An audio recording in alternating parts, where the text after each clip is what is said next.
Namaskar, Vanakkam. Thanks to my dear young friends, Rajesh, Jagan, Saravanakumar and team. Through Verandah Club, we are able to meet here today and yesterday also. So I'm extremely happy that this edition is doing well with the support from our committed people like Srimati Shafali Vaidya. In fact, she has asked me to speak on this topic, Dharmasya Moolam Artha. It's from Kautilya's Arthasastra. Sugasya Moolam Dharma, Dharmasya Moolam Artha, Arthasya Moolam Rajya. The basis of happiness is righteousness, dharmic principles, higher value systems. And the basis of dharma is artha, wealth. And he said earlier in those days, the basis of artha, wealth creation, wealth is state. Because he was a visionary and he built the Mauryan Empire. And in India, always wealth creation was considered as the most important economic activity. In Arthasastra, Kautilya said, I quote, the root of wealth is economic activity, and the lack of it brings material distress. In the absence of fruitful economic activity, both current prosperity and future growth are in danger of creation, unquote. So, Indian tradition, civilization always believed in wealth creation.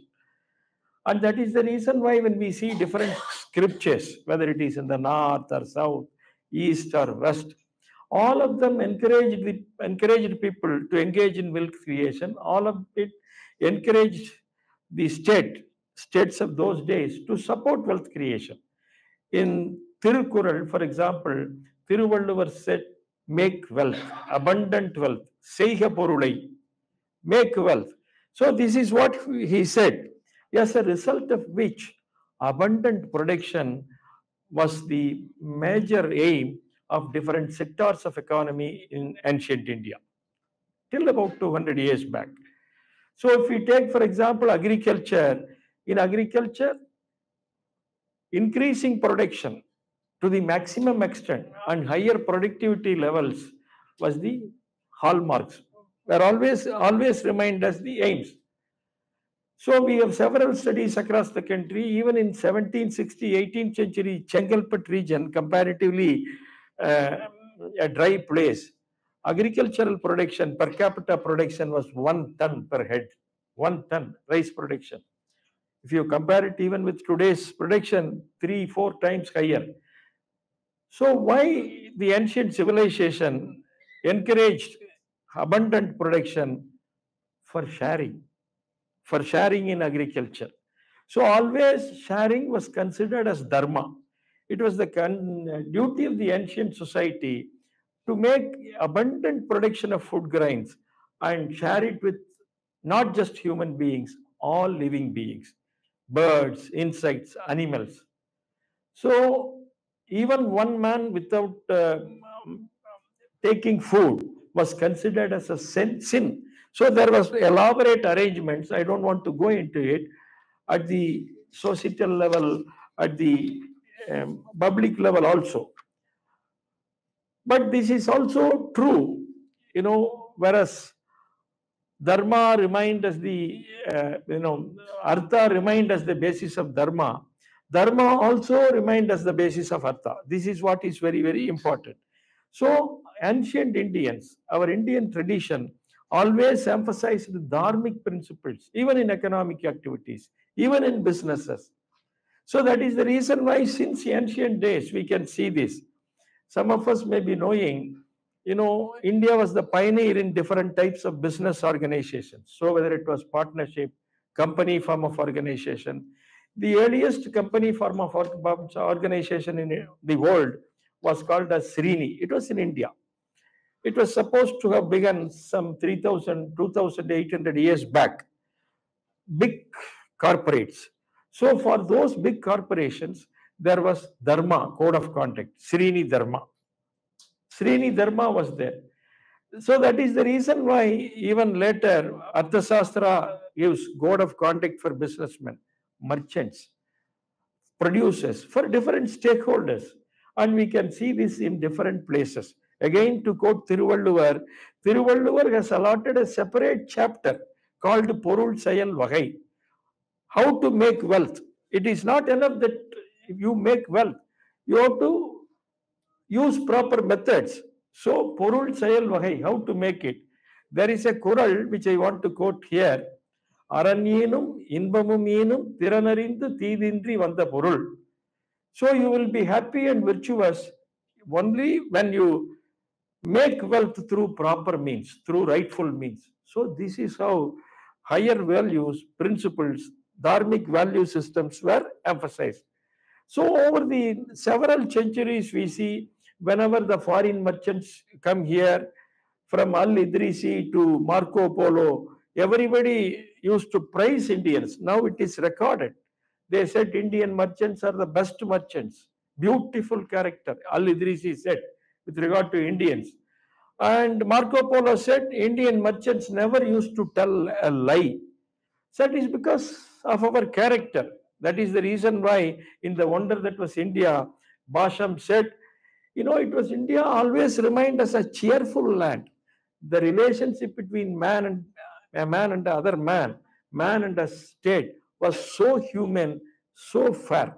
So this is how higher value systems penetrated and was part of the Indian system. So this is how we have been doing it for a large number of years. We know that Indian civilization 5,000 plus years old, maybe 8,000, 9,000, but we have some economic details for at least 8,000, 9,000 years. We have details. Any civilization could not have continued for so long without strong economic fundamentals. Because economy, artha, is the basis of civilization. Not just dharmic activities to continue. But Indian civilization always has flourished over the years, large number of years. Flourished, this is because economic fundamentals always remained us strong. We don't have data for the last 6,000, 7,000 years, but now we have data for the last 2022 years. OECD, about 30, 35 years back in the mid 1980s, they wanted to find out which were the countries that remained at the top, which were the countries that remained at the lower levels during the last 2 millennia. So they commissioned a study, and after studying for about 16, 17 years, collecting data from different parts of the world, they came out with a report. Now it is available in the form of a book titled World Economic History, a Millennial Perspective. It says, during the beginning of the Common Era, 2022 years back, India's contribution to global GDP was 32.9%, one third. All other countries put together, rest of the world contributed two-thirds. So India always remained at the top. India and China together contributed almost 60% to the global economy. And India's position as the most prosperous economy continued for at least 18 centuries. 85% of the time in the last 2 millennia, India remained as the most prosperous nation, with we remaining at the top. So we were a superpower. So this is not a easy thing. A country remaining as the most prosperous nation. What is the reason for it? The reason is the strong foundations that we have. It is the cultural, civilizational foundations of this great country. We come back now and see at the time of independence, we all know, India was completely destroyed by the Britishers systematically. Of course, even earlier, for about 800 years, we have been facing several difficulties. Our wealth was looted, societies uh, destroyed. But in spite of it, we remained at the top, almost till 1830, remained at the top. But British has completely destroyed. That is why Will Durant said the bloodiest chapter in the entire global economic history.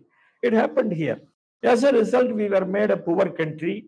So at the time of independence, our country, almost 50% of the people were living below poverty line. Out of every two households, one household was living under poverty line. Literacy rate was just 18%. We were the most literate nation in the world in the 1820s. Almost 97% was the literacy rate. Complete destruction of Indian education system. So 18% was the literacy rate. You may be surprised to know that the average age of life of Indians in 1950-51, when India started collecting details, macroeconomic details, was just 32 years. 32 years. Complete destruction of this sanitation system and all. So we were a poor, less literate, underdeveloped country. But now, after 70, 75 years, all of us know we have large problems now. Even today, we have several problems, several issues to tackle with, several targets to achieve. But in spite of it, all of us know today we are the third largest economy in the world. If we take the comparative figures, purchasing power parity figures, our GDP has already crossed $10 trillion. After China and US, we are the third largest economy. And we are the fastest growing economy today. It is not China, it is not US, it is not Japan. Few years back, the London Business School had estimated that in India, there were about 85 million entrepreneurs, 8.5 crores, the highest number for any country in the world. And we are considered as the most potential nation today. All of us agree today that we are the most potential nation. What happened in between these 70 years, 70 plus years? If you see the initial part, about 60, almost seven decades, 70 years, for about 40 years, there was socialistic approach being practiced by the establishment here. Socialistic approach, is not suitable for our country. It has failed in its own birthplace. Janma Bhumi and Karma Bhumis. They failed. So we implemented it for 40 years. And then when the socialistic countries, particularly USSR, disintegrated itself into 12, 13 pieces, everybody accepted as socialism is a failure. So Indian policymakers adopted the globalized approach, which is again not our approach. Again, our small scale industries, our primary sectors faced a problem. But in spite of it, India has been growing. This is the point that we have to understand. So our society has been growing, country has been growing in spite of the confusions and contradictions at the policy making level. This is the point that we have to understand. If we see the recorded economic history of the world, last 2000 years, nowhere in the world that a country has made such a U-turn that it has become the most potential country today from being a very poor, underdeveloped country 75 years back. So this is our strength. And what is the reason for it? We have strong fundamentals. This is what we have to understand. So higher value systems are there even today. Higher principles are being practiced even today. So this is the important point that we have to understand. So if we see the reason for this, we can understand the entire discussion properly. For any wealth creating activities, economic activities, there should be funds for it. Saving is necessary. And India is one country which has emphasized saving since the ancient days. since the ancient. So saving is part and parcel of our Indian life. Even when half of our people were starving for funds in 1950-51, 9.1% was the saving rate. Today, most of the richer countries of the world, like the US, many European countries, cannot even go near this 9%. So that was the position. From that level, if during the last 16, 17 years, if you see, the saving rate of India has always remained about 30%. So for every 100 rupee of production here, our people save 30% on an average. Very high saving rate. Because every father, every mother in India feels that it is his duty to save as much money as possible so that they can educate their children in better schools and colleges. They can create enterprises, however small it can be, it might be. So this is how economic activities and other positive developments have been happening in India. Enormous level of savings we have noticed across the country. Unfortunately, much of this now it is getting formalized. Even now, to an extent, not all are recorded officially. So we do not know. For example, Indian, our own mothers and sisters are the largest buyers of gold in the entire world. Till 2-3 years back, we used to buy almost 25% of the global gold output. India produces only 0.5% of our requirements. Remaining all come from South Africa and other places, 25%. But we don't know how much gold our sisters and mothers have. We don't know. No official record. So it is not recorded in the GDP of the country. If we include that, our GDP might increase by another 2%, 3% more. But even without including it, even if you take the official saving rate, very high saving. If you take the nationalized banks of India today, we have more than 170 lakh crores as deposits. And this is only one avenue. It will take time, otherwise I would have explained to you as to how much money is invested in different places. Prime Minister introduced this Jan Dhan scheme in 2015 for those people who did not even have the money to open bank accounts, 1,000 rupees, 2,000 rupees. So the accounts were opened, and today there are more than 46.5 crore accounts. You know how much money they have in their accounts? More than 1,75,000 crores in the last 7 years. So we thought before 2015, these people were not even suitable to open their accounts. But today they have 1,75,000 crores money, and 65% of these accounts are in the name of our women. So this is the greatness of India. So as a result, our developmental activities are growing. Our economic activities are growing. So finance is the lifeblood of economic activity, and generation of funds is happening naturally in India. After destruction of almost 1,000 years of our economic base, particularly 200 years of British rule, India is emerging naturally. And you take entrepreneurship for any country to grow at the national level, we need more and more entrepreneurs, more and more economic activities. If you see the last 70 years of Indian post-independent India, enormous entrepreneurial activities. In fact, entrepreneurship has always remained a part and parcel of Indian life. Sage Vidura in Viduranidhi said, self-employment is the best status in life. You do something on your own. And that is the reason why even after 1,000 years of destruction, after more than 60 years of confusions and contradictions in independent India, still 47-48% of our people are self-employed. You take America, only 6% of their people are self-employed. Remaining all opt for employment, going for government service, not government now, private sector and all, or casual laborers. Still, this self-employment mentality is there, entrepreneurship. In India, if we take the entire Indian economy is largely dependent on family-based small and medium enterprises, what we call non-corporate sector. So if we take the family-based non-corporate sector, they contribute almost 2/3 to the Indian economy. 2/3. The corporate sector contributes maybe 13-14%, and the government remaining. So this is the size.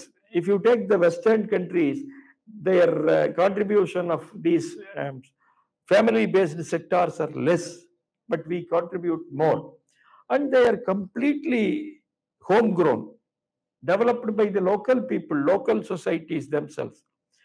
You take the last 70-75 years, take a place like Rajkot. In the till 1950s, there was nothing. 1960s, in those days, people in the Saurashtra region, dry place, till recently, so they used to have diesel engines to take water out of land. So at one point of time, there was a repair of this diesel engine. One Patel, ordinary farmer, he somehow disassembled the machine to see what happened. So he was able to repair it and then connected it. It got connected. He did it 2-3 times. Then he came to know the technique. He thought, why don't we make this machine ourselves? Why should we buy it? But he did not have the money. So he told two of his friends, can we do it? They said, yes, we can do it. So they started doing it, and you will be surprised to know they made a better machine than the machine that was supplied by a multinational company, UK company in those times, 1960s. And the name of the multinational company, the brand of the multinational company was Leicester. We all know it's part of place in England. So Leicester was the brand. So the Leicester headquarters in England came to know that the sales in the Western India, Maharashtra, Gujarat was declining.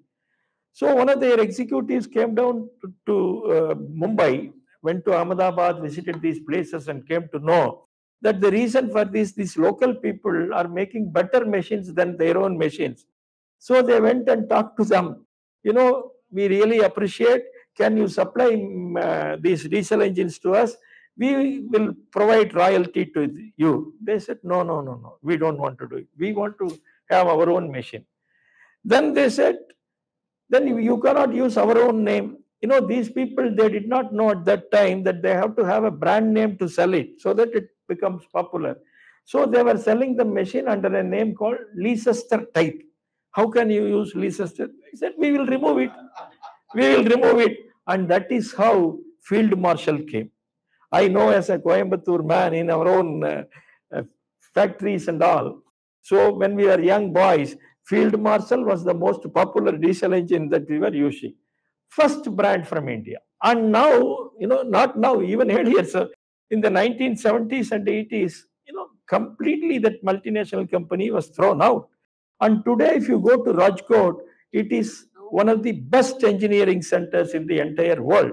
In their Chamber of Commerce, you can see a board with a quotation from Ford Motors chairman.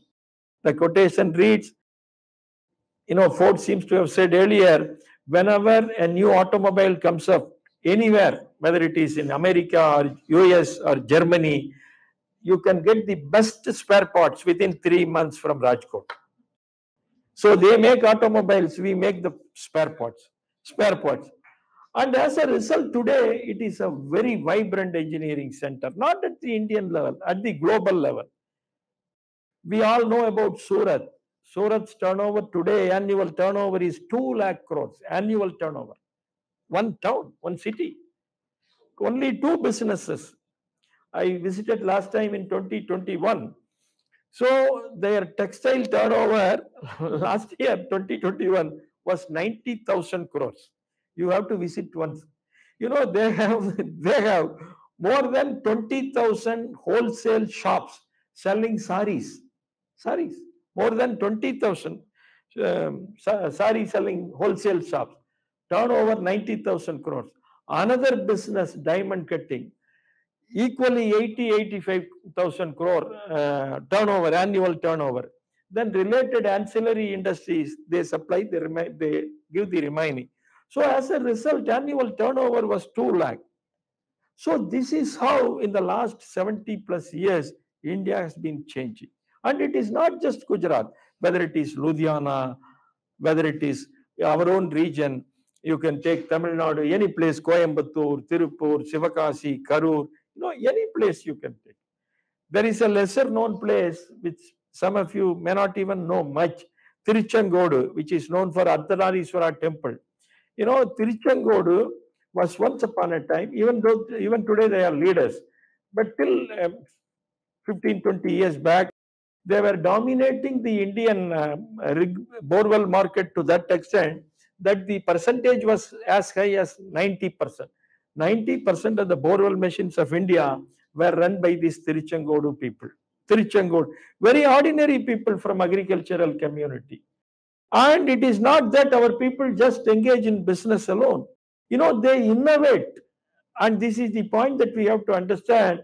We have a feeling that innovations take place in the laboratories, in universities, in colleges. Department of Science and Technology a few years back noted in its report 30% of the innovations in India take place through illiterates. So ordinary, yes, official document. So the ordinary people of India have enormous innovative abilities. This we have seen many places. I don't have time, otherwise I would have quoted. Here in Tirupur, one youngster, now he is 50, 52, that time youngster, 30 plus. So he innovated a machine. He came up with a machine. In this knitwear industry, Tirupur contributes 40% of India's knitwear exports. So in the knitwear industry, there is a machine called compacting machine. All the items, whether it is banians, t-shirts, inner, after they stitch, it has to go through this machine to remove all these shrinkages. So this compacting machine till 20 years back was supplied by one UK company, a US company, multinational company. They were all supplying throughout the world. This youngster, very ordinary man, third standard dropout. He is in Coimbatore only now. His factory is in Coimbatore only. So, third standard dropout. He came out with a new machine. Annual exhibitions take place in Tirupur, we all know. So, when his machine was put up, the US manufacturer representatives, they came and saw this. They were surprised. It was perfect. It was better than their own machine in many ways. And the cost of the machine was 1/3 of the price at which the US company was supplying. Again, they negotiated with him like the Englishmen negotiating with Rajkot people. Again, he refused. His name is Sundaram. And as a result, today he is the whole manufacturer and supplier, not just throughout India, but he is supplying all around our neighboring countries, textile countries, whether it is Nepal, Pakistan, Sri Lanka, Bangladesh. You see the innovative abilities of our people.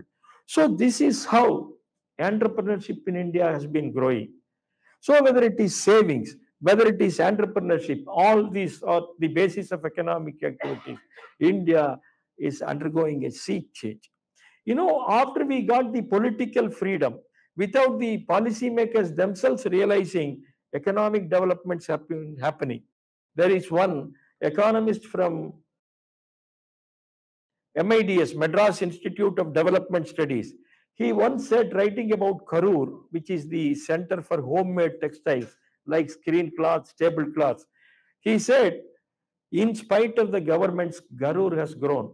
In spite of the government, entire India has been growing in the last 60 plus years. So this is the power of our Indian society. This is the power of our Hindu value systems.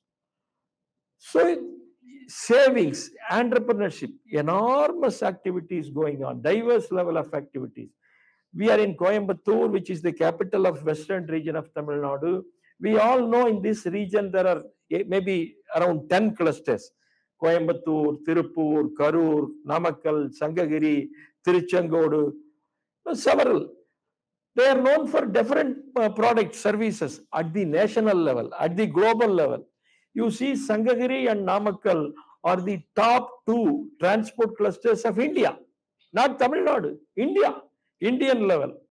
That is why if you travel across North India, whether it is Uttar Pradesh or Punjab or anywhere, you see Namakkal dabas everywhere. Because our own people are, we counted some 20, 15, 20 years back at that time, out of the tanker lorries that were playing, 70% were owned by Namakkal people at that time. Now there is competition, maybe 45, 50%. Similarly, these long Taurus lorries, most of them are owned by our own people, Sangagiri people. So for all these, if you see the background of our people, the entrepreneurs today, we call them as Neo-Baniya communities. They are not from traditional Vaishya communities. In fact, most of them are from agricultural communities, rural agricultural background. But it is they who are dominating the industry at the national level today, even at the global level. If you see the diamond trade, there is a place called Antwerp in Belgium, which is the diamond capital of the world. 70% of the global diamond business takes place through our own Patels and Jains, Palanpur Jains. So our people have enormous entrepreneurial abilities. This we have to understand. This is our strength, and this is what is making us to move ahead. And what is the basis for this? The basis for this is our strong family system. Families are the basis for all our savings, for all fund mobilization. I don't have time, otherwise I would have explained. For all our entrepreneurial activities. So family is the base. Family is the most basic economic unit of India. It is not just social cultural unit, it is the economic unit of India. If you preserve family, you can see the economy flourishing. If you destroy family, economy will collapse. This is the reading of the global economy in the last 50, 60 years. In the name of individualism, in countries like America, they destroyed families. Societies got destroyed. And today, there is no savings. We all know in many of the countries in the West, no savings. America, for example, borrows every day on an average $3 billion in the international financial markets. 20 to 23,000 crores. Is it for building factories or laying roads? No, to see that their families and societies are maintained. So this point we have to understand. This is the basic reason for it. And in the family system, our women folk remain the central figures, which we don't discuss at the larger level. So whenever we go and meet entrepreneurs at different parts of the country, they say, sir, it is because of my mother, my wife, my grandmother, some would say even sisters, that we have grown. Families with women remaining at the center play the most important role for all our economic activities. So our own people, we used to say that Indian economy is largely feminine in character, very cautious. We are very cautious investors. Americans used to invest 55% in stock markets, but Indians invest only 3%, 2%. We don't want to take risk. Any family-oriented society would not like to take risk. In Japan, they don't take risk.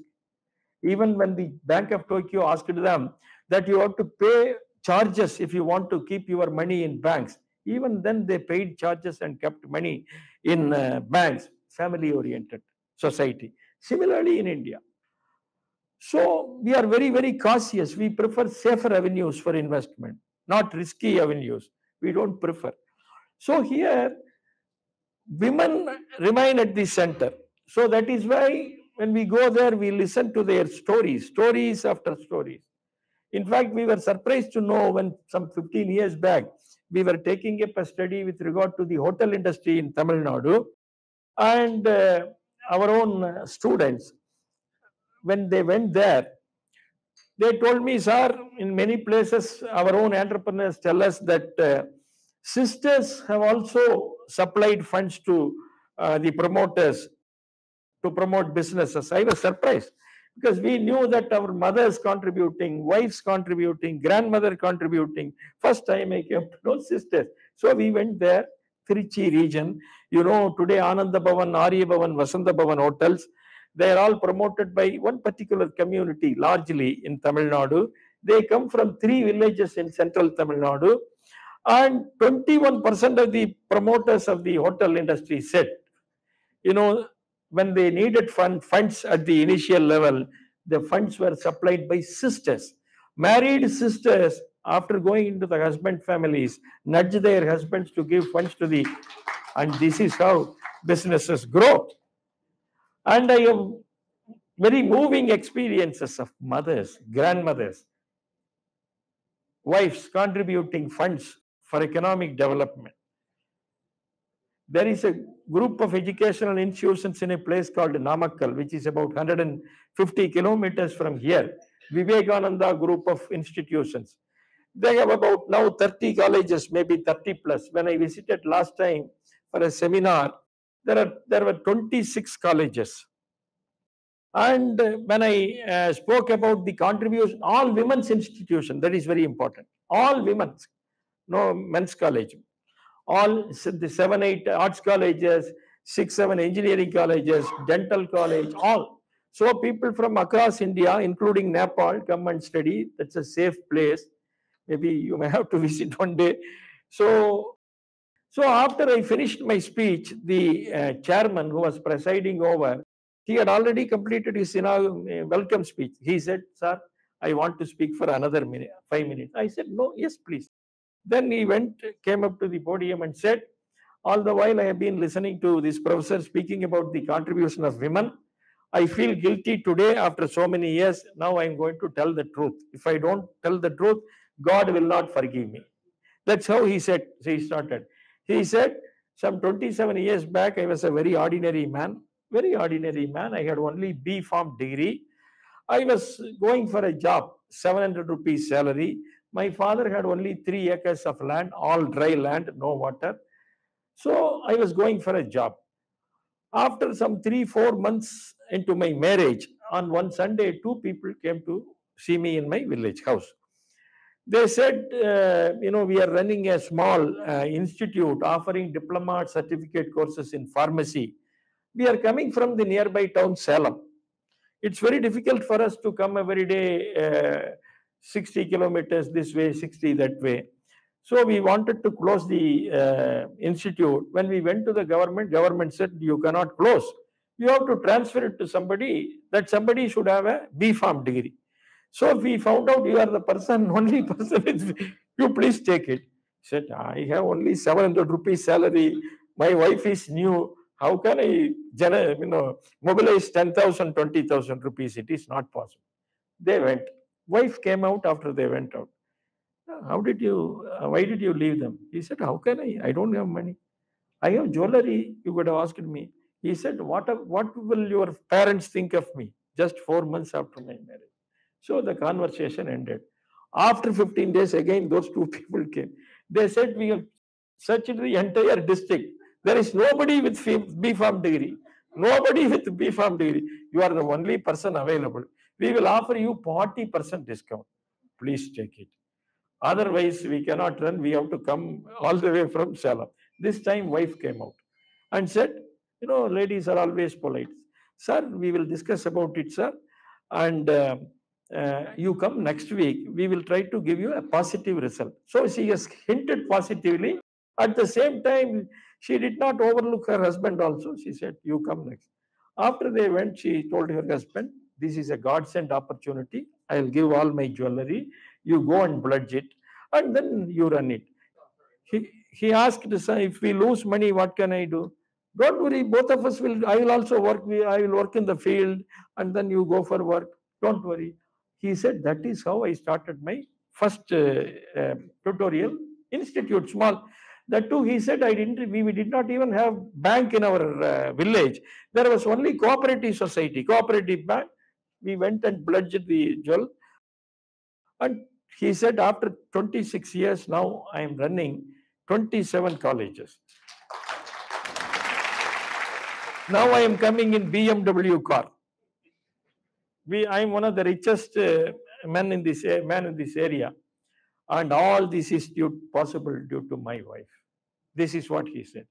So this is how stories after stories I have heard.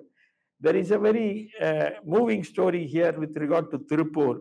You know, one young person in those days, 70, it happened about 67, 68 years back. He, again, third standard educated man, failed in his business twice, miserably. Both times, grandmother would say, maternal grandmother, don't worry. First times he will offer her jewelry. You sell it and start the business. Second times he will offer her lands that was there in her name, 2 acres of land. And you know, today he is the largest domestic player in India. Largest domestic player. He is employing 2,000 people today. And if I tell you the brand name, you will identify Viking brand, Anand Banians, Iswaran. So this is how he has grown. So Indian economy is not run by the theories of the West. It is run by the sacrifices, affection, dedication of our families, particularly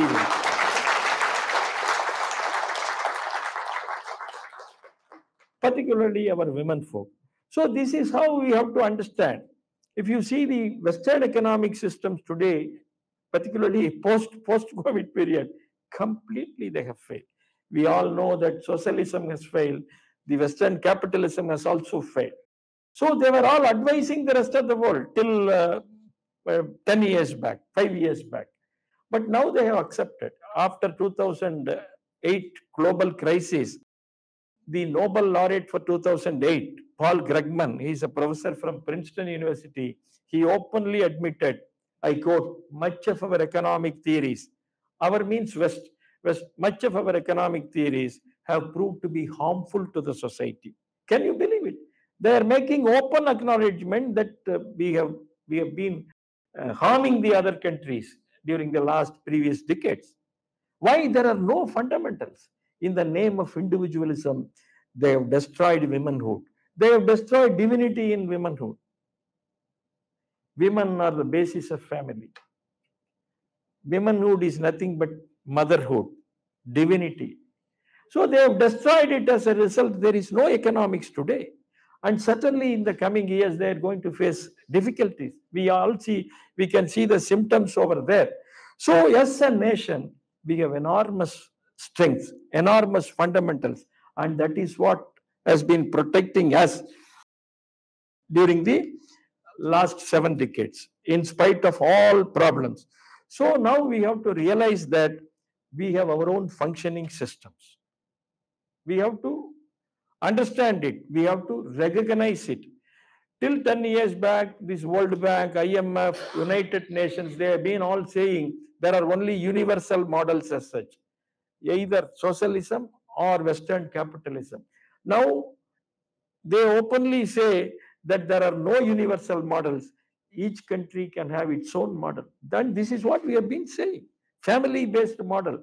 And now the world accepts that each country could have its own model, and our Bharatiya model is based on our family system, our cultural foundations.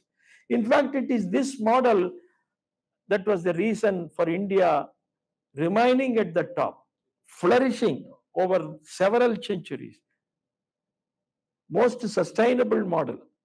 J.C. Kumarappa, the well-known Gandhian economist, said, among all the civilizations in the world, Indian civilization survived as a nation because we have values of permanence, permanent values.